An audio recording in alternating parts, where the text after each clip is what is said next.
l'Europe n'a pas fait tout faux dans le cadre de la mise en scène qui est la sienne. Elle fait tout juste. Elle fait tout juste. Elle fait ce qu'elle peut faire. Ça commence très très mal. Elle fait ce qu'elle peut faire. Moi, nous nageons dans l'abstraction. Regardez nos deux interlocuteurs en face de moi. Vous faites partie d'une organisation qui s'appelle We Europeans, c'est ça? C'est juste. Hein. Et vous, monsieur Je suis signataire d'un appel. Et vous, monsieur Lévy, vous montez une pièce, conférence, film, plateforme qui s'appelle Looking for Europe. Donc vous deux, vous utilisez la langue du pays qui a sabordé l'Europe et qui vient de la quitter. Vous n'avez pas une autre langue pour parler de l'Europe?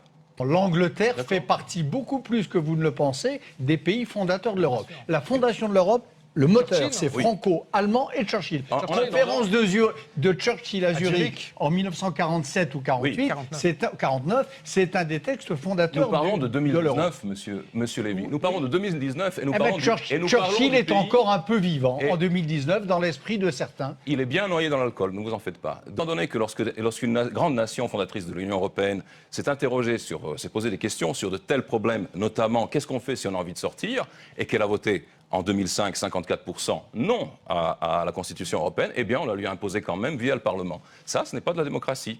Le fait qu'on vous parle de l'initiative citoyenne européenne qui donnerait, n'est-ce pas, la parole... Non. Le RIC, c'est ce que voudraient les Français. L'initiative citoyenne européenne, c'est le droit de référendum à l'échelle de l'Europe. Absolument. Qui prévoit que moyennant 1 million de signatures récoltées dans un quart des pays de l'Europe, vous pouvez proposer quelque chose.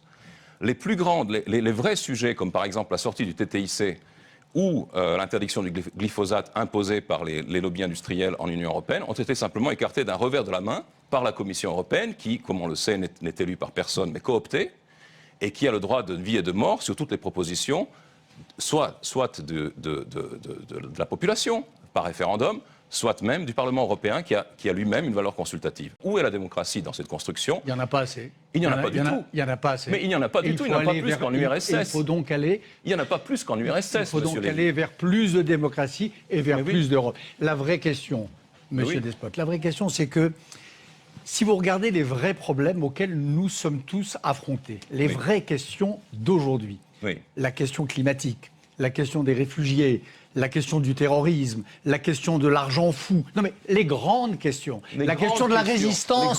La question de la résistance à l'impérialisme commercial chinois. Aucune nation européenne n'est capable, avec ses petites mains et ses petits bras, de traiter ces questions-là.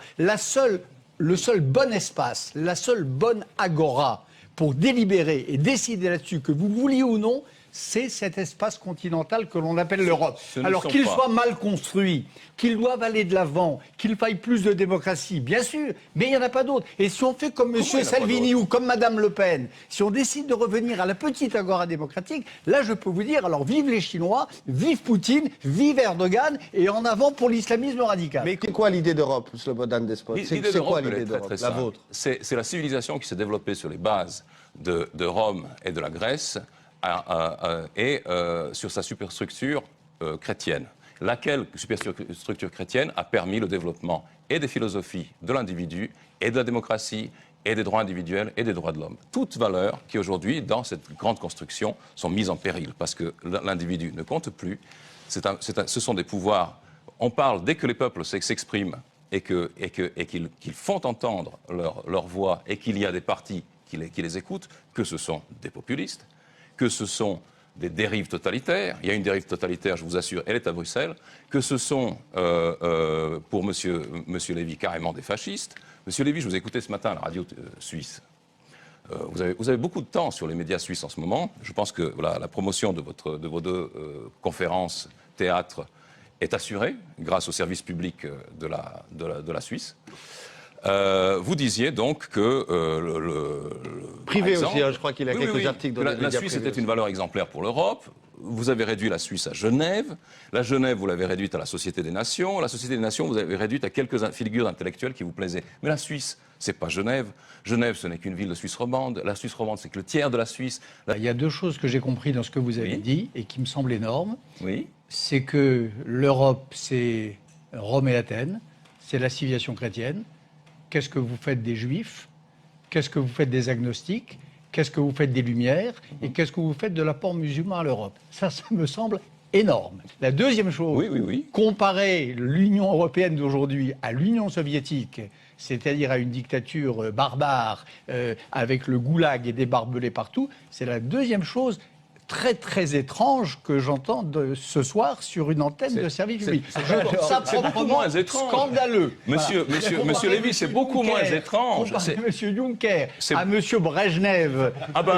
Justement, on pourrait, en termes par exemple de dipsomanie, on pourrait le faire. Eh bien, je Alors, trouve par ça exemple, indigne, monsieur. Donc, Lévy. aller vers plus de démocratie et vers Mais oui. plus d'Europe. La vraie question, monsieur oui. Despote, la vraie question, c'est que si vous regardez les vrais problèmes auxquels nous sommes tous affrontés, les Oui. vraies questions d'aujourd'hui, Oui. la question climatique, la question des réfugiés, la question du terrorisme, la question de l'argent fou, non mais les grandes questions. Lévy, je vais vous dire. Très rapidement. Oui, il y a Madame, beaucoup de parce choses qui qu'après, vous on va indignent. enchaîner. Il y a beaucoup de choses qui nous indignent aussi. très rapidement. Aujourd'hui, vous avez traité au service public suisse les gilets jaunes, Bah, dis donc, quelques le service dizaines de public milliers de suisse, ce soir, on en casseurs. parle, hein.